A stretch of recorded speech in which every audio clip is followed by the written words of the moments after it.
It's the lessons learned from the aircraft industry and from the wind tunnel that have given Vauxhall the chance to build the sleekest four-seater passenger car in the business.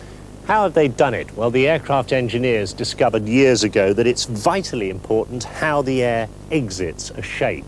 And you can see how the Vauxhall engineers have taken at least 2 inches off from the wheel arches. The rear screen is much narrower than you'd expect, and that contributes to the classic teardrop shape for ultimate aerodynamics. At the side, they've got skirts, which gets you as close to ground effect as you can get in a production car. The other thing the aircraft engineers discovered, it's very important how the nose penetrates the air. Now, the distinctive shape of Calibra owes a great deal to this very low nose. They've achieved it through the use of headlamps that are only 2.75 inches in depth, and they've integrated the whole of the bonnet, the headlamps, the bumper, the spoiler, and most important of all, the undertray into one smooth moulding. Now that gives Vauxhall a world-beating drag coefficient of 0.26, but that only applies to the 8-valve car. Most Calibras will be the more powerful 16-valve version. There they need a lot more cooling air, and they've opened up this grille, and that pulls the drag coefficient up to 0.29, about the same as a normal Cavalier. It's an example of the sort of artistic license that gets the marketing men a bad name and for which car manufacturers are notorious. Ford, of course, pioneered the market for coupes in Europe with the appearance of the Capri back in 1969. It was loosely based on Ford's highly successful American Mustang, and it was promoted as the car you've always promised yourself. The Capri was never that successful in rallying. Ford preferred to use the Escort or the Sierra, but GM had a different approach. Their Manta Coupe enjoyed great success on the world rally scene until it was eclipsed by the four-wheel drive opposition. By 1987, both the Manta and the Capri were long in the tooth, and Ford were worried about the size of the coupe market, so they scrapped the Capri, while in the same year, GM gave the go-ahead for their Manta replacement, the Calibra. And if the demand so far is any indication of the future, GM were right and Ford was wrong. Vauxhall reckon on selling 5,000 Calibras by the end of the year, and that's more than the current best-selling coupe, Toyota's Celica, can manage in a full 12 months. So, if the product is right, the market is there, and Vauxhall have no intention of diluting the image of Calibra with cheap, low-powered versions, as Ford did with the Capri. But are the Calibras good looks backed up by good handling? Well, on the track, I found high-speed cornering didn't give the sort of confidence I expected. But on the public road, it's different. It's hardly a sheep in wolf's clothing. The performance is pretty good. 0 to 60 around 8 seconds, and Vauxhall claim a maximum speed close to 140 miles an hour. Nice gearbox, positive change, and the driving position is good. I can get quite comfy in here. The seat's adjustable for height and rake, although we did manage to snap off the knob that adjusts the backrest. Ride and handling is very much as you'd expect for a car based on the Cavalier floor pan. It's a determined understeerer, and at high speed it's not quite as precise as you might wish.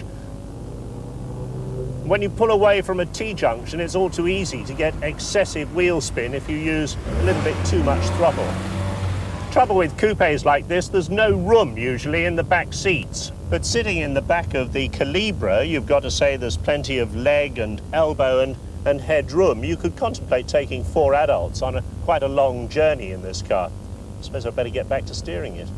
With the seat at the bottom of its height adjustment, there's adequate headroom for me, but there's a sunroof fitted as standard. Now, when you open it, the panel actually goes outside the car, and that saves those precious few inches. The one serious shortcoming is ventilation. Like many streamlined cars, there's no through flow of air, and the only way to get that is to have the fan on full almost all the time. As these sloping windscreens allow an awful lot of sunlight in here, it gets very hot and stuffy. In fact, in town, the only answer is to open a window. Now, a consequence of this sharply raked windscreen is that the pillar is some 3.5 inches closer to the floor than it would be in a standard Cavalier, and I'm always bashing my shoulder as I get out of the Calibra. I'm sure I get used to it. What I wouldn't get used to is this very sharp point on the quarter light, and when you're bending down quickly to undo the bonnet, for instance, I'm sure you only poke your eye out once on it. Under the bonnet is Vauxhall's well-proven 2-litre twin-overhead camshaft engine. It's in 16-valve form here, developing 150 brake horsepower, the same unit that's used in the Astra GTE and the Cavalier 2-litre GSI. Only real difference looking down at the engine compartment is that you can't see the road, and that's because of the aerodynamic undertray. At the back, this enormous rear door occupies fully 1/3 of the length of the car. It reveals an adequately big boot, nice little storage compartments either side, not very deep, and the space-saver tyre lives under the boot floor. Split rear seats which fold down to give an average capacity for the class of car. Now, we often complain about high loading sills on Top Gear. This time we really aren't joking. You've got to pick a heavy load up an awful long way to clear and get into the boot.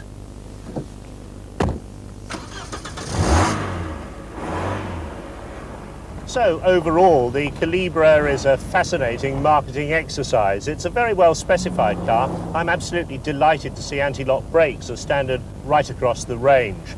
If you're looking for the ultimate in handling, well, it might be better to wait for the 4-wheel drive version that comes out later on this year.